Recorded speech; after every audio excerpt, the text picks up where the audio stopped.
अब हम लोग यहां पर बात करेंगे chemical properties, chemical properties of halo alkanes. हम लोग पहले हेलो अल्केन्स की केमिकल प्रॉपर्टीज देखेंगे, फिर हम लोग बात करेंगे हेलो अरीन्स की। तो जिसको भी ऑर्थो पैरा में डाउट है तो वह हेलो अरीन में देखना, ठीक है। अभी हम लोग हेलो अल्केन्स की बात करेंगे। तो हेलो अल्केन्स की केमिकल प्रॉपर्टीज में कितने तरीके से हमें केमिकल प्रॉपर्टीज इसकी देखनी है, इसको हम लोग देखते हुए चलते हैं, ठीक है। सबसे पहले हम लोग को यहां पर देखनी है सब्स्टिट्यूशन रिएक्शंस, ठीक है। हमें सबसे पहले देखनी है यहां पर सब्स्टिट्यूशन रिएक्शंस। तो सब्स्टिट्यूशन रिएक्शंस को इधर पे थोड़ा ध्यान से देखना, इधर पे सब्स्टिट्यूशन रिएक्शंस। सब्स्टिट्यूशन रिएक्शन इसकी पहली केमिकल प्रॉपर्टी में आ जाएगा, ठीक है। फिर हम लोग केमिकल प्रॉपर्टी में सब्स्टिट्यूशन रिएक्शन के बाद देखेंगे, इसमें सब्स्टिट्यूशन रिएक्शंस में हम लोग सारा देख लेंगे, कायरल आयरल वगैरह सब कुछ हम इसी में कवर करेंगे, स्टीरियो सेंटर, ठीक है। सारी चीज देखेंगे, डेक्स्ट्रो रोटेटरी, लीवो रोटेटरी, ये सारी देखेंगे, ठीक है। फिर हमें यहाँ पे देखना है reaction with metal, reaction with metal, metal वाला पार्ट, मतलब मेटल्स के साथ रिएक्शन करने पर हेलो अरीन, हेलो अल्केन का क्या होता है बेसिक, ठीक है। हेलो अल्केन से क्या होता है, और बीच वाला पार्ट जो है हेलो अल्केन्स का, हेलो अल्केन की केमिकल प्रॉपर्टी का वो क्या है वो बताओ आप लोग पहले। और क्या देखना है इसकी केमिकल प्रॉपर्टीज, एक और रिएक्शन बचती है, वो रिएक्शन है elimination reaction. Yes, elimination reactions. तो हम लोग एलिमिनेशन रिएक्शन देखें। तो अब सबसे पहले हम लोग यहां पर बात करेंगे सब्स्टिट्यूशन रिएक्शन की।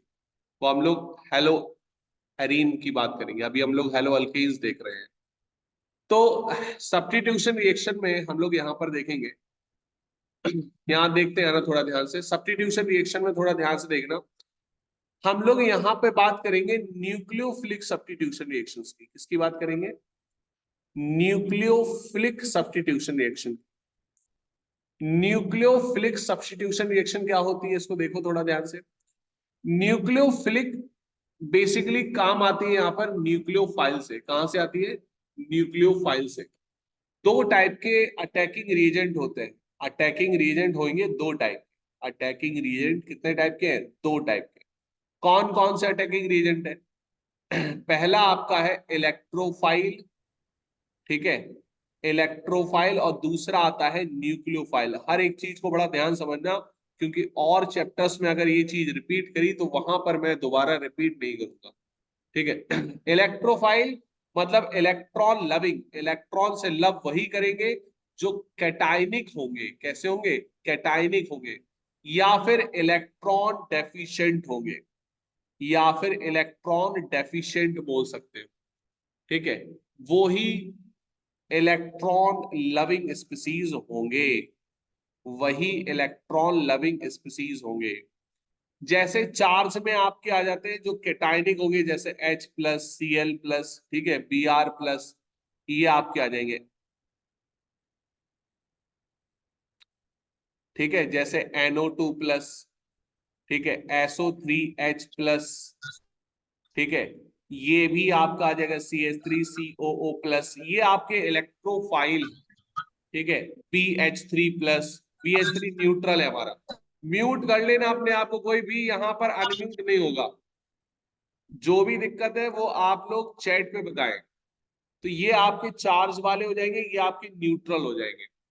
अब न्यूक्लियोफाइल कौन है, न्यूक्लियोफाइल मतलब न्यूक्लियस लविंग, ये होंगे एनायनिक, ये होंगे एनायनिक। एनायनिक मतलब इलेक्ट्रॉन रिच, ये होंगे इलेक्ट्रॉन रिच। ये होंगे इलेक्ट्रॉन रिच का मतलब ये क्या हो गया, ये इलेक्ट्रॉन फोबिक होंगे या न्यूक्लियस लविंग। इलेक्ट्रॉन फोबिक मतलब इलेक्ट्रॉन से नफरत करने वाले, इलेक्ट्रॉन फोबिक, या न्यूक्लियस लविंग बोल सकते हैं, न्यूक्लियस लविंग बोल सकते हैं। अब यहाँ पे इलेक्ट्रॉन रिच में आपके नेगेटिव में Cl, Cn, ठीक है, OH नेगेटिव, ये आपके आ जाएंगे न्यूक्लियोफाइल में। न्यूट्रल में मैं बात कर लूं पानी की, अमोनिया की, ये आपके न्यूक्लियोफाइल में आ जाएंगे। ये चार्ज हो गए, ये न्यूट्रल हो गए। तो ये बेसिकली काम करेंगे। तो यहाँ पे हमने जो बात की न्यूक्लियोफिलिक सब्स्टिट्यूशन रिएक्शन की, तो न्यूक्लियोफिलिक सब्स्टिट्यूशन में हम लोग देखेंगे कि न्यूक्लियोफाइल अटैक करेगा, न्यूक्लियोफाइल अटैक करेगा, और यहाँ पर रिएक्शन कुछ इस प्रकार से होगी। ये मान लो कार्बन है, ये हमारा हेलो अल्केन है, और यहाँ पर रिएक्शन कुछ इस प्रकार की होगी कि ये हमारा डेल्टा नेगेटिव आएगा, ये डेल्टा प्लस है क्योंकि हैलोजन अपनी तरफ इलेक्ट्रॉन खींचता है। तो अटैकिंग रिएजेंट यहाँ पर आएगा कुछ इस प्रकार से, मान लो न्यूक्लियोफाइल ही आ रहा है, मान क्या लो ये आएगा ही, और ये अटैक करेगा इसमें। ठीक है, तो अटैक करेगा तो यहाँ पर आपका कार्बन के साथ न्यूक्लियोफाइल जुड़ जाएगा, और ये लीविंग ग्रुप निकल जाएगा, इसको बोलेंगे लीविंग ग्रुप। ये है लीविंग ग्रुप। इस तरीके से रिएक्शन आपको देखने को मिलेगी। अटैकिंग रीजेंट यहां पर आएगा न्यूक्लियोफाइल, ये अटैक करेगा, न्यूक्लियोफाइल लग जाएगा, और लीविंग ग्रुप निकल जाएगा। अब यहाँ पे ये सब्स्टिट्यूशन जो न्यूक्लियोफिलिक सब्स्टिट्यूशन होगी, ये आपको दो प्रकार से देखने को मिलेगी। ये रिएक्शन दो प्रकार से देखने को मिलेगी, एक SN1 रिएक्शन होगी, एक SN1 रिएक्शन होगी, और एक SN2 रिएक्शन होगी। SN1 रिएक्शन जो होती है, ध्यान से देखते हैं ना, अभी मैं इसका ब्यौरा बता देता हूं। SN1 रिएक्शन जो होगी, ये आपकी दो प्रकार से होगी।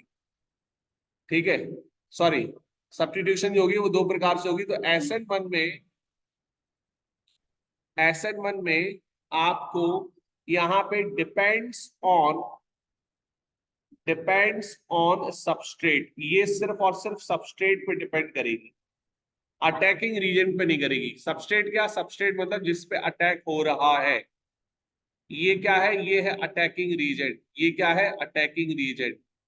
ठीक है, तो यहां पर ध्यान से समझ में आना, ये आपका डिपेंड्स ऑन सबस्ट्रेट हो गया, ये आपका डिपेंड कर रही है, डिपेंड्स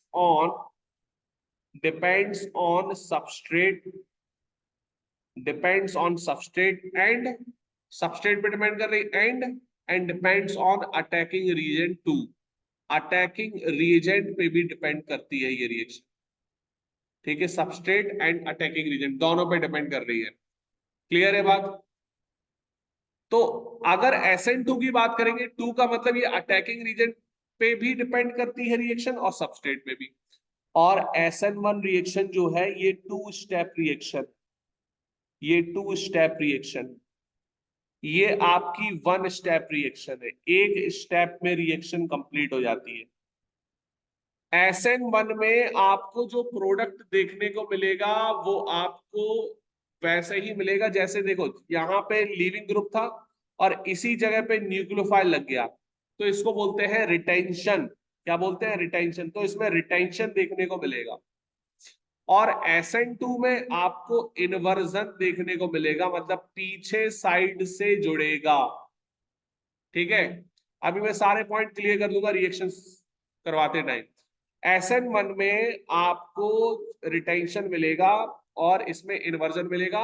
SN1 में आपको इंटरमीडिएट देखने को मिलेगा, इंटरमीडिएट। और इसमें आपको देखने को क्या मिलेगा, इसमें देखने को मिलेगा ट्रांजिशन स्टेट, ट्रांजिशन स्टेट देखने को मिलेगी। SN1 में जो 1 डिग्री होती है वो सबसे पहले देगी। ठीक है, 1 डिग्री सबसे पहले देगी नहीं, कौन सी देगी सबसे पहले, 3 डिग्री देगी। कौन सी देगी, 3 डिग्री। और SN2 में कौन देगी, SN2 में देगी आपको सबसे पहले 1 डिग्री, फिर 2 डिग्री, फिर 3 डिग्री। क्लियर है?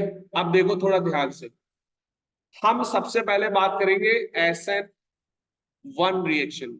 SN1 में देखो 3 डिग्री बोला था ना मैंने, 3 डिग्री मतलब 3 कार्बन लगे हो इसमें, ये है हेलोजन, न्यूक्लियोफाइल ले लो OH नेगेटिव, अब ये पीछे से अटैक कर नहीं पाएगा क्योंकि बल्कि बल्कि ग्रुप है इसके पास, देखो, तो पीछे से अटैक नॉट पॉसिबल। तो होगा क्या यहां पर, तो ये वेट करेगा यहां पर, वेट करेगा किसका, लीविंग ग्रुप निकलने का। तो लीविंग ग्रुप निकला यहां पर, लीविंग ग्रुप निकल जाएगा पहले ही, एक्स निकल गया, एक्स नेगेटिव निकल गया। अब OH यहां पे अटैक करेगा सामने से ही, तो OH ने अटैक किया यहां पर, ठीक है, OH ने अटैक किया और यहां पर OH लग गया। तो इसको हम लोग क्या बोलेंगे, इसको हम लोग बोलेंगे रिटेंशन। क्या बोलेंगे, रिटेंशन। रिटेंशन में और इसमें सबसे पहले हमें इंटरमीडिएट देखने को मिलेगा। क्या देखने को मिलेगा, इंटरमीडिएट। और ये सिर्फ और सिर्फ इस पे डिपेंड कर रही है, ये कुछ नहीं कर पा रहा है यहां पर, ठीक है ना, अटैकिंग रीजेंट कुछ नहीं कर पा रहा है यहां पर। SN2 में देखो थोड़ा ध्यान से, SN2 में आपको मैंने बोला था 1 डिग्री पहले देगी ये, तो 1 डिग्री मतलब जिसपे एक अल्काइल है वो पहले दे देगा। तो OH यहां पे अटैक कर सकता है पीछे साइड से क्योंकि हाइड्रोजन छोटा है, ठीक है ना। तो होगा क्या यहां पर, जो CH3 है ये H है, यहां पर ये H है, ये जो लीविंग ग्रुप है ये X, ये निकलेगा धीरे धीरे, ये OH जो है पीछे से अटैक करेगा धीरे धीरे, एक साथ होगा यहां पर, दोनों एक साथ चीजें देखने को मिलेगी। और पीछे से ये अटैक हो गया, CH3 यहां पे लग गया और यहां पे स्ट्रॉन्ग बॉन्ड बन जाएगा। ये हमारा बन गया इन्वर्जन, मतलब जहां से लीविंग ग्रुप निकला उसके बैक साइड से इसने अटैक किया और लग गया, इसको बोलेंगे ट्रांजिशन स्टेट, इसमें बोलेंगे ट्रांजिशन स्टेट। ये दोनों पे डिपेंड कर रहा, अगर ये डिपेंड नहीं करेगा तो फिर गड़बड़ हो जाएगी चीजें। क्लियर है, क्योंकि अगर स्ट्रांग नहीं हुआ, स्ट्रांग नहीं होगा तो बड़ा दिक्कत कर जाएगा यहाँ पे, स्ट्रांग होना जरूरी है लिविंग ग्रुप का। गॉट इट, क्लियर है बात, कोई डाउट यहां पर। चलो हम लोग यहां पर बात करेंगे, एक एक सेकेंड रुकना। देखो रिटेंशन में बेसिकली आपको होता क्या है, रिटेंशन में कि जहां से लीविंग ग्रुप निकलेगा वहीं अटैकिंग ग्रुप जो है अटैक करेगा, ये याद रखना, वहीं पे अटैकिंग ग्रुप जो है अटैक करेगा, तो रिटेंशन बन जाएगा। इन्वर्जन मतलब जहां से लीविंग ग्रुप निकला उसके बैक साइड से अटैकिंग ग्रुप ने अटैक किया, इसको बोलेंगे इन्वर्जन। क्लियर है इतनी बात। अब यहां पर देखो, ये दोनों चीज क्लियर होने के बाद हम लोग बात करते हैं कि अगर मैंने एक बीकर में, एक बीकर में रिटेंशन, एक बीकर में रिटेंशन और इन्वर्जन दोनों मिला दिया, रिटेंशन और इन्वर्जन दोनों मिला दिया। रिटेंशन मतलब आपका कुछ उल्टा काम करेगा, ये जो लीविंग ग्रुप अटैक करेगा ये अलग घूमेगा। देखना यहाँ एक चीज मैं आपको समझा दे रहा हूं, इसको थोड़ा ध्यान से समझना। फॉर एन एग्जाम्पल कि मैंने यहां पर बात की कि एक कार्बन है जिसके जो ग्रुप अटैच है, ठीक है, इसमें से जो ग्रुप अटैच है ये सारे के सारे अलग अलग हैं, ठीक है, चारों हाथ में चारों बॉन्ड जो है अलग अलग ग्रुप से जुड़े हुए हैं। तो इस कार्बन को हम लोग बोलेंगे अनसिमेट्रिकल कार्बन। क्या बोलेंगे, अनसिमेट्रिकल कार्बन। और इस कार्बन को हम लोग कायरल कार्बन भी बोलते हैं। क्या बोलते हैं, कायरल कार्बन। अब इस कायरल कार्बन में अगर सनलाइट पड़ती है, क्या पड़ती है, सनलाइट पड़ेगी, तो सनलाइट जो है वो घूम जाएगी। क्या हो जाएगी, घूम जाएगी। अगर वो घूमी उल्टी, तो इसको हम लोग बोल देंगे लीवो रोटेटरी। क्या बोल देंगे? लीवो रोटेटरी बोल देंगे। अगर ये घूमी क्लॉकवाइज तो इसको बोल देंगे हम लोग डेक्स्ट्रो रोटेटरी। क्या बोल देंगे? Dextro rotatory. Laevo rotatory and dextro rotatory. Laevo हमारा माइनस में आ जाएगा, डेक्स्ट्रो हमारा प्लस में आ जाएगा। इसको ध्यान रखना, लीवो माइनस में आएगा और डेक्स्ट्रो प्लस में आएगा। लेकिन ये तभी घूमेगी जब कार्बन हमारा कायरल हो। कायरल मतलब एसिमेट्रिक हो, तभी घूमेगी। तो जो इन्वर्जन और रिटेंशन जो है ये अलग अलग कॉन्फ़िगरेशन शो करते हैं। ठीक है, ये अलग अलग कॉन्फ़िगरेशन शो करेंगे, एक हमारा डेक्स्ट्रो, एक लीवो। तो जब ये डेक्स्ट्रो भी मान लो 50% मान लो रिटेंशन है और 50% आपका इन्वर्जन है, तो ये 50:50 में होगा। मतलब आधा रिटेंशन, आधा क्लॉकवाइज घुमा, आधा एंटी क्लॉकवाइज। तो जो जो सॉल्यूशन ये बनेगा ये तो बिल्कुल नहीं घूमेगा, मतलब ये हो जाएगा ऑप्टिकली इनएक्टिव। ये एक्टिव नहीं रहेगा क्योंकि आधा आधा कैंसिल हो जाएगा, आधा डेक्स्ट्रो आधा लीवो, तो दोनों आपस में क्या हो जाएंगे? कैंसिल हो जाएंगे। और कैंसिल की वजह से ये जो सॉल्यूशन है ये हमारा बन जाएगा ऑप्टिकली इनएक्टिव सॉल्यूशन। क्या बन जाएगा? Optically inactive. ऑप्टिकली एक्टिव तभी होगा, ये आपका ऑप्टिकली एक्टिव है क्योंकि ये सिर्फ और सिर्फ क्या है? इन्वर्जन। ये आपका ऑप्टिकली एक्टिव है क्योंकि ये क्या है? रिटेंशन। लेकिन ऑप्टिकली इनएक्टिव तब होगा जब ये कैंसिल आउट हो जाएंगे। ठीक है, और ये आपका कायरल कार्बन। इस पूरे फिनोमेना को हम लोग बोलते हैं किरैलिटी। फिनोमेना जो होगा वो किरैलिटी कहलाएगा। ठीक है, ये याद रखो। ये जो सनलाइट होगी ये पोलराइज्ड सनलाइट होगी, पोलराइज्ड सनलाइट। अब ये पोलराइज्ड सनलाइट क्या होती है इसको समझते हैं। मान लो जो सनलाइट हमारी होती है वो सनलाइट बेसिकली हमारी होती है इलेक्ट्रोमैग्नेटिक वेव्स, ये आपने पढ़ा होगा फिजिक्स में भी। ठीक है, एक हमारी एक्स एक्सिस चलती है, एक हमारी वाई एक्सिस चलती है, परपेंडिकुलर रहती है एक दूसरे के। ठीक है, तो ये जो सनलाइट है ये आपकी इलेक्ट्रोमैग्नेटिक वेव होती है, ईएम वेव्स जिसको बोलते हैं। तो ईएम वेव्स जो होती हैं ये ईएम वेव्स एक प्रिज्म से अगर मैं पास करूं, ये आपका एक प्रिज्म है, और इस प्रिज्म से पास करूं, इस प्रिज्म का नाम है निकोल प्रिज्म।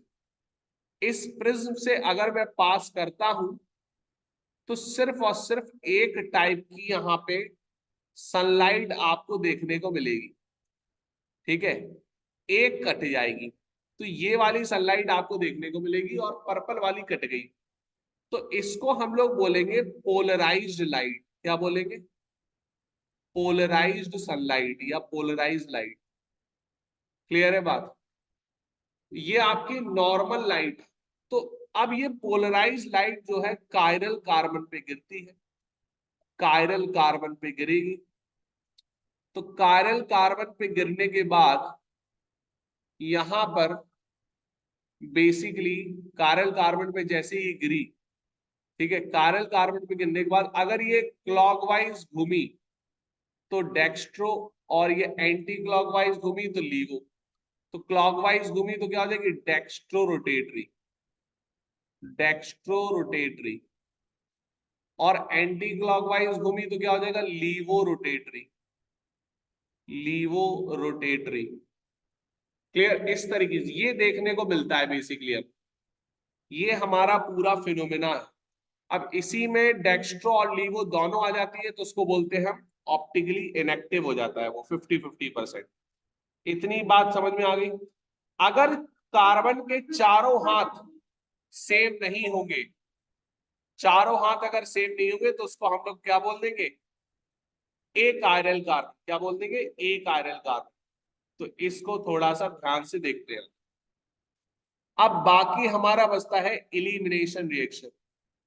एलिमिनेशन रिएक्शंस क्या होती हैं? एलिमिनेशन रिएक्शन में हम लोग को बेसिकली देखने को मिलता क्या है कि ऐसी रिएक्शंस, फॉर एन एग्जांपल ये मैंने ले लिया CH2CH2, ऐसी रिएक्शंस जिसमें दो सिंगल बॉन्ड टूटे, ठीक है, और एक डबल बॉन्ड बन जाए, तो बेसिकली इसमें आपका अल्कोहलिक QH डालते हैं तो एक कार्बन से हेलोजन और एक कार्बन से हाइड्रोजन निकल जाता है, HX का निकलना, इसको बोलेंगे डिहाइड्रो हेलोजिनेशन। तो इसको हम एलिमिनेशन रिएक्शन बोल देते हैं। डिहाइड्रो हेलोजिनेशन मतलब HX का निकलना है, इसको बोल देंगे हम एलिमिनेशन रिएक्शन। तो यहां पर अल्कीन बन जाएगी, क्या बन जाएगी? अल्कीन। अब आप कुछ भी ले सकते हो, मान लो आपने यहाँ पे हेलोजन ले लिया और अल्कोहलिक QH डाल दिया, क्या डाल दिया? Alcoholic QH। तो बगल वाले से हाइड्रोजन निकाल दो, इससे हाइड्रोजन निकाल दो, तो यहाँ पर आपका क्या मिल जाएगा? ये मिल जाएगा डबल बॉन्ड। आप ये भी कर सकते हो, यहां से ये वाला हाइड्रोजन निकाल दो तो ये भी बन सकता है। तो दो प्रोडक्ट बन सकते हैं, दो टाइप के प्रोडक्ट आपको देखने को मिल सकते हैं इसमें। अब लास्ट में आपको जो रिएक्शन देखने को मिलेगी वो आपकी है reaction with metal. Reaction with metal, metal के साथ अगर हमें रिएक्शन करनी है तो मेटल के साथ रिएक्शन में यहां पर हमें देखने को मिलेगा, मान लो हमने कोई हेलो अल्केन लिया, ठीक है, मैंने ले लिया CH3CH2, कोई X ले लिया, ठीक है, इसमें पहले रिएक्शन कराओ Mg की। Mg मतलब मेटल, मेटल में आप पानी नहीं लोगे, ड्राई ईथर लोगे, ठीक है। तो यहां पर आपको मिल जाएगा Mg आ जाएगा बीच में और X आ जाएगा यहां पर, तो ये बन गया आपका ग्रिग्नार्ड रिएजेंट। तो ग्रिग्नार्ड रिएजेंट की प्रिपरेशन आप कर सकते हो रिएक्शन विद मेटल्स, ठीक है, इसमें लिख लेना preparation of Grignard. Preparation of Grignard जो है वो इसी चैप्टर में देखने को मिलती है, प्रिपरेशन ऑफ ग्रिग्नार्ड रिएजेंट, ठीक है। तो रिएक्शन विद मेटल में आप ये कर सकते हो, हेलो अल्केन की रिएक्शन करवा सकते हो, ठीक है। फिर आप देखोगे वुड्स रिएक्शन। वुड्स रिएक्शन में क्या होगा, ये 11th में भी देखी थी। तो हमने हेलो अल्केन ले लिया, ठीक है, और मेटल ले लिया, मेटल पे यहाँ पे सोडियम ले लेंगे और ड्राई ईथर ले लेंगे, ठीक है। तो जो भी आप लोगे ना, यहाँ पर जितने भी कार्बन का लोगे अल्काइल, उससे जस्ट डबल कार्बन का अल्केन बन जाएगा, ये याद रखना, और NaX निकल जाएगा। अब ये हमें समझना कैसे, इसको समझो थोड़ा ध्यान से, ठीक है, थोड़ा इसको ध्यान से समझना आप लोग। फॉर एन एग्जाम्पल मैंने ले लिया यहाँ पर ये क्लोरीन, और फिर मैंने ले लिया सोडियम, दो सोडियम ले लिए, ठीक है, फिर से मैंने एक क्लोरीन ये उल्टा करके ले लिया और ड्राई ईथर ले लिया, क्या ले लिया? Dry ether. याद रखना इस तरीके से ही करना है आप। तो आप करोगे क्या, ये कार्बन है, ये कार्बन है, ये कार्बन, ये कार्बन है, ये कार्बन है, ये कार्बन, तो ये 2NaCl निकाल लो पहले, ठीक है। बना क्या, इसको देखो थोड़ा ध्यान से, ये तीन कार्बन थे, इस कार्बन से इस कार्बन में जोड़ दो बॉन्ड, ठीक है, ये बन गया आपका प्रोडक्ट। तो ये आपकी हो गई वुड्स रिएक्शन, ठीक है, ये याद रखना ऐसे आ सकते हैं। तो ये आपकी वुड्स रिएक्शन हो गई, रिएक्शन विद मेटल आपका हो गया कंप्लीट। अब हेलो अरीन का देख लो, chemical properties of haloarene. Haloarene, haloarenes की केमिकल प्रॉपर्टीज में आपको यहां देखने को मिलेगा इलेक्ट्रोफिलिक सब्स्टिट्यूशन रिएक्शन। उसमें क्या था? न्यूक्लियोफिलिक, इसमें क्या है? Electrophilic substitution. अब इलेक्ट्रोफिलिक क्यों? क्योंकि यहां पर आती है बेंजीन, हेलो अरीन है ये। और बेंजीन का मतलब समझ रहे हो? बेंजीन का मतलब हो गया कि बेंजीन इलेक्ट्रॉन से रिच है, रिच, इलेक्ट्रॉन रिच है ये। इलेक्ट्रॉन रिच का मतलब समझ रहे हो? ये जो लोन पेयर है ना हैलोजन में, ये लोन पेयर यहां जाएगा, ठीक है, ये बॉन्ड टूटेगा, तो यहां पर ये आएगा नेगेटिव, और यहां पे बनेगा ये बॉन्ड जिसपे आएगा प्लस, बाकी सारे बॉन्ड सेम। फिर उसी हिसाब से ये टूटेगा तो ये नेगेटिव आ जाएगा फिर। ठीक है, अभी मैं कर दे रहा हूं। तो यहां पर यहां से बॉन्ड उठा तो ये प्लस, ये नेगेटिव, बाकी ये एक्स पे प्लस आ गया। फिर ये इस तरीके से टूटा तो यहां पर क्या आ गया, यहां पर आ गया बॉन्ड, इस पे आ गया नेगेटिव। क्लियर है, और ये आपका बॉन्ड है ही। अब ये फिर से ऐसे टूट गया तो ऊपर आ गया नेगेटिव, ये हो गया नेगेटिव, यहां पर हो गया एक्स, ये बॉन्ड बन जाएगा ऐसे, ये बॉन्ड यहां पर है, ये बॉन्ड, तो 5 रेजोनेटिंग स्ट्रक्चर बनेंगे यहां। तो आप देख रहे हो जहां पे ग्रुप जुड़ जाता है ना, उस ग्रुप के जहां पे इलेक्ट्रॉन डेंसिटी आ रही है, ये ऑर्थो पोजीशन है, ये पैरा पोजीशन है, ये ऑर्थो पोजीशन है। तो बेंजीन पे जहां पे लग जाएगा ना, वहां पे ऑर्थो पोजीशन आएगी, और ऑर्थो पैरा पे ही आप देख रहे हो कि इलेक्ट्रॉन डेंसिटी देखने को मिल रही है। क्या देखने को मिल रही है? Electron density. अब इलेक्ट्रॉन डेंसिटी में यहां पे आप देखोगे 4 प्रकार से हमें इलेक्ट्रोफिलिक सब्स्टिट्यूशन रिएक्शन देखनी है।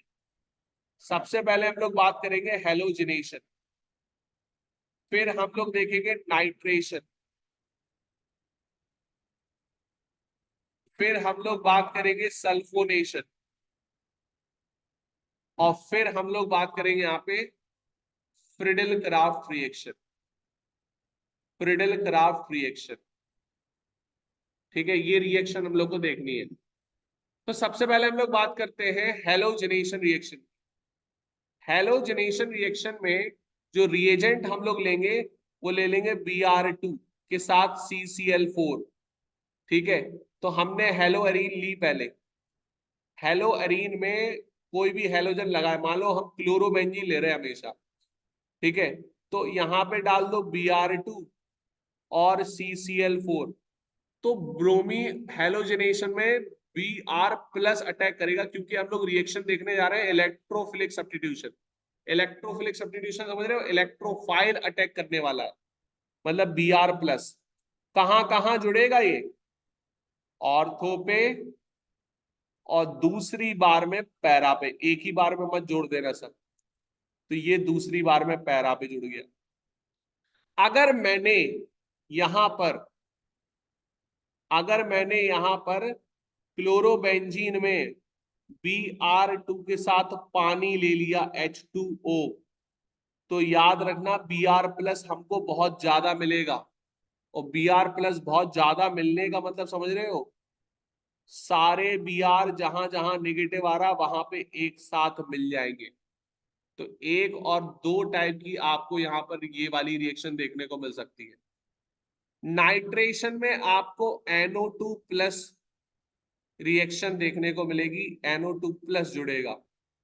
यहां पे आप क्लोरोबेंजीन में HNO3 और H2SO4 डाल देना बस। तो एक बार आपको NO2 जुड़ जाएगा ऑर्थो पे, और एक बार जुड़ जाएगा आपको पैरा पे, ये याद रखना। क्लियर है इतनी बात? ये ऑर्थो पैरा पे आपको मिल जाएगा, तो ये आप आराम से कर सकते हैं। इतनी बात समझ में आ गई होगी आप। अगर यहां पे अगर मैं HNO3 ले लूं और HNO3 की रिएक्शन कंसंट्रेटेड फॉर्म में ले लूं, तो कंसंट्रेटेड फॉर्म में चीजें थोड़ी सी अलग हो जाएगी। सल्फोनेशन में देख लो, फिनॉल के केस में देखेंगे वो हम। सल्फोनेशन के केस में आप H2SO4 ले सकते हो 2 मोल, या फिर आप ओलियम ले लेना, ओलियम H2H2O7। यहां पे जो अटैक करेगा वो करेगा SO3H प्लस। तो एक बार ये ऑर्थो पे लग जाएगा सल्फोनेशन में, ठीक है, और एक बार पैरा पे लग जाएगा। एक बार ऑर्थो पे, एक बार पैरा पे, याद रखना है इसको। क्लियर है इतनी बात? अब रिएक्शन आपको देखने को मिल सकती है Friedel craft. Friedel craft reaction जो है वो आपको देखने को मिलेगी। फ्रीडल क्राफ्ट रिएक्शन में आपको दो रिएक्शन देखने को मिलेगी। सबसे पहले अल्काइलेशन। अल्काइलेशन में यहां पर आपको CH3 प्लस जुड़ने को देखने को मिलेगा। तो इसमें आप वही लोगे क्लोरोबेंजीन। क्लोरोबेंजीन में आप ले लेना CH3Cl, ठीक है, एनहाइड्रस AlCl3 के साथ। तो यहां पे आपको CH3 जुड़ जाएगा। कहां पर? Cl और CH3, ठीक है। फिर आपको CH3 एक बार और देखने को मिल जाएगा। कहां पे? पैरा पे। तो ये पैरा पे आपको मिल गया। समझ में आ गई बात? ऑर्थो पैरा आपको दोनों मिल गया। ये अल्काइल जुड़ गया, मिथाइलेशन हो गया। दूसरा एसाइलेशन करवा दो। दूसरा क्या करवा दो? एसाइलेशन। एसाइलेशन में क्या हो जाएगा? CH3 COCH3 Cl है ये। तो ये जुड़ेगा बेसिकली, ये टूट जाएगा Cl, ये जुड़ेगा प्लस। तो यहां पर ध्यान से देखना, एसाइलेशन में यहां पे क्लोरो ले लिया आपने और CH3 C double बॉन्डो Cl, anhydrous AlCl। तो यहां पर आपको ऑर्थो पैरा दोनों पे एसाइल ग्रुप देखने को मिल जाएगा, COCH3 ऐसे, ठीक है। दूसरा आपको पैरा पे मिल जाएगा। कैसे? ये Cl, यहाँ पे C डबल बॉन्डो CH3, ये देखने को आपको मिल जाएगा। Got it? ये आपको फ्रीडल क्राफ्ट हो गई। अब आपको एक नेम रिएक्शन देखने को मिलेगी, fitting reaction. Fitting reaction Wurtz reaction जैसी ही है, ठीक है। तो ध्यान से देखना इसको। यहां पे मैंने ले लिया क्या? क्लोरोबेंजीन, ठीक है, और ले लूंगा मैं 2 सोडियम, जैसे कि वुड्स रिएक्शन में लिया था। तो जो दो इसमें एराइल भी लूंगा मैं, एराइल मतलब क्लोरोबेंजीन, और ड्राई ईथर के साथ करवा दूंगा। तो होगा क्या कि दोनों NaCl निकल जाएंगे और बेंजीन आपस में जुड़ जाएगी ऐसे, सिंगल बॉन्ड से 2 बेंजीन जुड़ जाएगी। तो इसको बोल देंगे आप बाईफिनाइल। एक बेंजीन अगर टूट के अलग होती है तो फिनाइल बोलते हैं। 2 बेंजीन आपस में जुड़ जाएगी तो बाईफिनाइल, 2 NaCl हो जाएगा। तो एरोमेटिक में बेंजीन है, फिटिंग रिएक्शन। एलिफेटिक में अल्काइल है, वुड्स रिएक्शन। दोनों को मिला दो तो वुड्स फिटिंग हो जाएगी, वुड्स फिटिंग रिएक्शन। तो वुड्स फिटिंग रिएक्शन में क्या होगा? वुड्स फिटिंग रिएक्शन में होगा क्या कि आप ले लेना एक तो फिटिक का पार्ट, फिटिक मतलब क्लोरोबेंजीन, ठीक है, और 2 सोडियम ले लेना, और एक ले लेना वुड्स का पार्ट मतलब एल्काइल वाला, और ड्राई ईथर ले लेना, ठीक है, ड्राई ईथर ले लेना। तो यहां पर ये वाला जो क्लोरीन वाला पार्ट है पूरा 2 NaCl, ये निकल जाएगा, ठीक है। तो 2 NaCl आप निकाल दो। तो प्रोडक्ट में क्या बना? एक बेंजीन मतलब फिटिक वाला पार्ट, और इसी में R लग जाएगा मतलब वुड्स वाला पार्ट। ये आपको दोनों देखने को मिल जाएगा।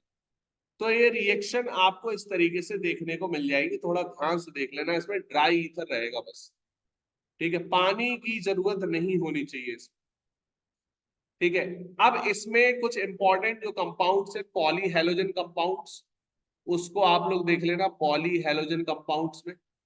तो पॉली हेलोजन कंपाउंड्स में आपके गिने चुने 4-5 कंपाउंड्स है, उसको एक बार पढ़ लेना, ठीक है। जैसे आपका डाइक्लोरोमीथेन है, मतलब CH2Cl2 डाइक्लोरोमीथेन, ठीक है।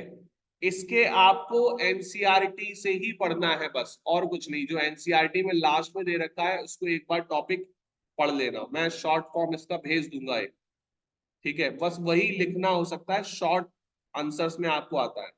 क्लोरोफॉर्म CHCl3, ये भी आपको सिर्फ और सिर्फ एनसीईआरटी से ही करना है। क्लोरोफॉर्म CHCl3, ये कहाँ कहाँ यूज होता है, कैसे करता है, इसको देखना है। इसकी एक रिएक्शन है क्लोरोफॉर्म की, कि क्लोरोफॉर्म की अगर रिएक्शन मैं हवा के प्रेजेंस में कर दूं, सनलाइट के प्रेजेंस में, तो यहाँ पर आपको एक जहरीली गैस देखने को मिलेगी फॉस्जीन, तो फॉस्जीन बना लेता है, इसको लिख देना जरूर, ठीक है, इसको जरूर लिख देना फॉस्जीन को, ये बिल्कुल पूछा जा सकता है। फिर आपका आइडोफॉर्म, जैसे क्लोरोफॉर्म है वैसे ही आइडोफॉर्म, ठीक है। एक आपका टेट्रा क्लोरोमीथेन मतलब CCl4, ये भी पूछा जा सकता है। और एक आपका है फ्रियॉन्स, ये फ्रियॉन्स बहुत ज्यादा पूछते हैं, इसको बोलते हैं क्लोरोफ्लोरोकार्बन, ठीक है, डाइफ्लोरोकार्बन, ये पूछा जा सकता है आपसे। और फिर आपसे पूछ सकते हैं DDT, ये लास्ट इंपॉर्टेंट, ये लास्ट के दोनों कंपाउंड्स इंपॉर्टेंट है, तो इसको तो बहुत अच्छे से करते हुए जाना। इसका स्ट्रक्चर जो है पूछा जा सकता है, स्ट्रक्चर में क्या है कि आपका यहाँ पे डाइफिनाइल आता है, इस तरीके से डाइक्लोरो, ठीक है, इस तरीके से आ जाएगा, ये बनता है प्रोडक्ट, ये बड़ा पूछा जाता है, ठीक है। ये आपका हाइड्रोजन है, बाकी इसमें ये 3 क्लोरीन है, ठीक है, ये 3 क्लोरीन है, ये बड़ा इंपॉर्टेंट कंपाउंड है, पहले यूज होता था लेकिन अब बंद कर दिया गया है, बैन कर दिया गया है। तो ये आपको कंपाउंड बहुत अच्छे से पढ़ने हैं। अब आपकी जो पार्ट रह गया है, हेलो अल्केन्स हेलो एरीन्स अच्छे से हो गया आपका, ठीक है। अब अल्कोहल फिनॉल ईथर में भी मैं रात को शायद पढ़ा दूं, मैं आपको मैसेज भेज दूंगा 9 बजे करीब, अगर मैं क्लास लूंगा तो 9 बजे करीब लूंगा, तो मैं आपको बता दूंगा, वरना अर्ली मॉर्निंग में क्लास, अर्ली मॉर्निंग में क्लास करूंगा कल, कल परसों आपकी क्लास चलेगी, तो अर्ली मॉर्निंग में क्लास करूंगा करीब 7, 7:30, ठीक है।